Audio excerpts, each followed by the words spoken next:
Ever wondered what it's like to be eaten by a carnivorous bug? Of course you have. You haven't? Okay, come with me and let's find out.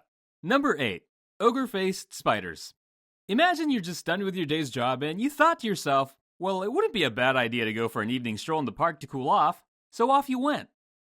Walking underneath some trees, whistling to yourself, or just deep in thought, you suddenly hear a large splash of a white substance drop in front of you. This looks strange. As the inquisitive person you are, you thought to wait and observe the substance to ascertain what it is. But before you know it, you're covered in a net from above the tree branches, injected with venom, and wrapped around in the net multiple times so you're sure never to escape. Congratulations! You've just gone from strolling in the park to becoming the midnight snack of the Shrek of the arachnid world. Ogre-faced spiders are known for their unbelievable night vision, and the photoreceptors in their eyes are around 2,000 times more sensitive than yours. They're so powerful that the spiders have to regenerate the light-sensitive layer in their eyes every day, ready for the next night's hunt. They have no ears, but they have sensitive hair like sensilla on their legs that give them something similar to a very powerful sense of hearing. So it can't just see its prey, it can actually feel them through movements in the air. But what's worse is the way this spider hunts. And its other name, the net-casting spider, should tell you why. These terrifying arachnids spin a special web that they hold ready with their 2 pairs of front legs as they sit and wait. Then, when their prey passes beneath them, they throw their net, capturing their victim and immobilizing it, ready for the spider to come down and consume at its leisure. And you know what else they do? They even drop pieces of white fecal matter on the floor as a kind of target to help them aim. Yes, that's the white stuff you were observing earlier before you became a snack. But if you don't like the idea of being caught in a net, the next bug on the list might sound a bit more enticing to you. Number 7. Antlion larvae. Have you ever imagined what it would be like to be eaten by the mighty Sarlacc, the giant pit monster from Return of the Jedi? Well, if you fall to the clutches of an antlion larva, you might just find out. These bugs start by constructing a pit trap. They dig a hole with steep sandy sides, and then lie in wait in a small hole in the bottom with just their jaws poking out. Now, imagine you thought to yourself, it's the weekend, and it's shiny outside. Now would be a great time to go mow those overground lawns once and for all. It's not a bad idea on its own, except that as you struggle to scrape those weeds near the base of the building, you suddenly fall into a sandy pit. Because of the fine sand on the slopes, it keeps collapsing in an avalanche as you try to struggle back up, causing you to slide down even more towards the horror awaiting below. Help! Help! Halfway down the pit, you suddenly remember the How to Survive a Sandy Pit YouTube video you watched a while ago, so you relax and stop falling even further. Okay, this is good. Slowly does it. But as you start making progress back up, you notice something. You look down and see the horror awaiting you. Wait, what the Seriously? Help! This causes further avalanches and you will slowly slip into the predator's clutches. It gets hold of you, drags you below the surface, and the larva will bite into you and suck all the fluids from your body. And then flings the dried out husk of your body from its pit before repairing the trap and covering itself up to lie in wait for its next victim. Not really a good sight, but the next one is even crazier. Number 6. Epomus beetle larvae. Imagine being a hunter on the lookout for a meal and finding your favorite prey incapacitated and in distress on the ground. This is the best day ever. Less work, more enjoyment. As you move in closer, expecting an easy meal and a nice full belly, the creature starts struggling more. As you prepare to deal the fatal blow, something unexpected happens. The creature latches onto you and starts immediately eating you instead. This is how Epomus beetle larvae feed. They lure in amphibians like frogs that prey on other bugs that look similar, but then, as the would-be predator strikes, the larva reverses the roles, attaches itself to its attacker, and begins to feed on it from the outside. And to make matters worse, they continue preying on animals like frogs when they grow up too. They do this by sneaking up on them from behind or luring them in and then suddenly attack, severing the attacker's leg muscles and leaving it unable to escape. The bug then climbs onto the poor animal's back and starts feasting on its flesh, and the frog can't do anything but sit there passively as its body is being eaten, waiting for an end that can't come quickly enough. Which of the 4 options so far is your favorite way to get eaten by a bug? If you haven't chosen, this is your last chance because it gets crazy unbearable after this. But the next one is bad enough. Just not as bad as you not subscribing to the channel. Number 5. Pseudoscorpions. Pseudoscorpions, as the name tells you, look like scorpions, but they're not. They're mostly tiny, and like scorpions, they're armed with powerful pincers. Unlike scorpions though, they don't have a sting in their tail. Actually, they don't even have tails. Instead, what they do have is venom in their claws. So when they grab hold of you, paralysis quickly follows. But it gets worse. These guys have different strategies for hunting.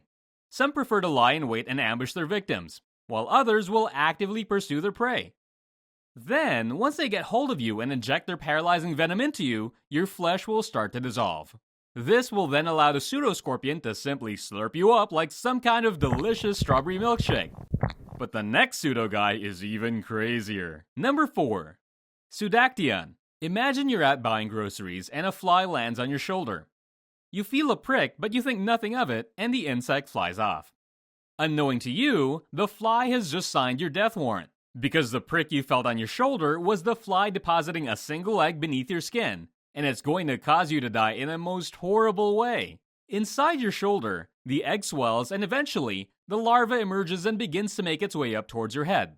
Soon enough, your lower jaw will be hanging off your face, because the muscles in your jaw is among the first things the larva will eat. Dude, what's wrong with your face? But it doesn't stop there. By around 2 weeks, the larva will have taken over your brain, and you will spend the rest of what passes for your life wandering aimlessly in a zombie-like trance. When the larva is almost done with you, you will shun society and wander off to find somewhere to die alone. And then, just as your life is being brought to an excruciating, inglorious end, the larva delivers a final insult. As you're getting ready to expire, finally freed from your torment, the bug releases an enzyme that dissolves your neck, causing your head to fall off. The larva then pupates, and 2 weeks later, a fly will emerge from the hole left when your head was separated from your body. Number 3. Assassin bugs. You'd probably guess that going near anything with a name like assassin bug would be a terrible idea, and your guess would absolutely be right. They come in all shapes and sizes, but one thing most of them have in common is a large and ominous-looking proboscis that they use to hunt.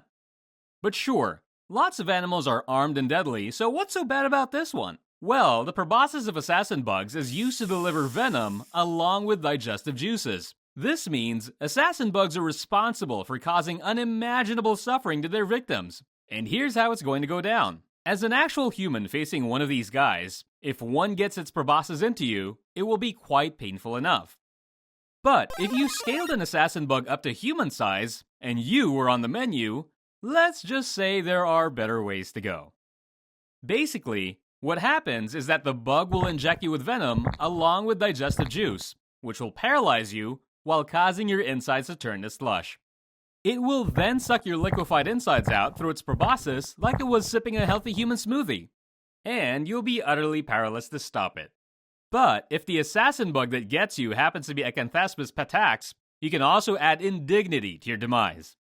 Because after draining your insides for a meal, this assassin bug will then throw your dried up body onto its back, along with all the others that are already there, and walk around wearing you as a part of a macabre overcoat it uses for camouflage. But in the case of the emerald cockroach wasp, which is number 2 on this list, it gets even worse. Usually, they only choose cockroaches as their victims. But here's what would happen if one chose you. The wasp begins by stinging you, not once, but twice. The first sting temporarily subdues you, which allows the wasp to deliver a carefully placed second sting. After the second sting, you recover from your paralysis, but you begin to groom yourself uncontrollably, and you stop showing any normal signs of fear or wanting to escape. The wasp then usually enjoys a quick snack by severing the ends of the victim's antenna and drinking the juice from them as if they were straws. In your case, let's imagine it's your ears. Next, it takes hold of one antenna, or for you, what's left of your ear, and walks its now obedient victim to its lair. And now your fate is sealed. You are now completely docile, so the wasp lays 1 or 2 eggs right next to you. And once the larvae hatch, they proceed to eat their way into you and consume you from the inside out. Once you've been hollowed out, the larvae pupate, eventually emerging from your dead body to head out in search of more victims to continue the cycle. Sounds horrible, I know, but the tarantula hawk wasp, number 1 on the list today, takes the cake. First, This giant wasp will land on you and deliver one of the most painful stings any insect is capable of inflicting right between your legs, paralyzing you so the wasp can drag you into its burrow.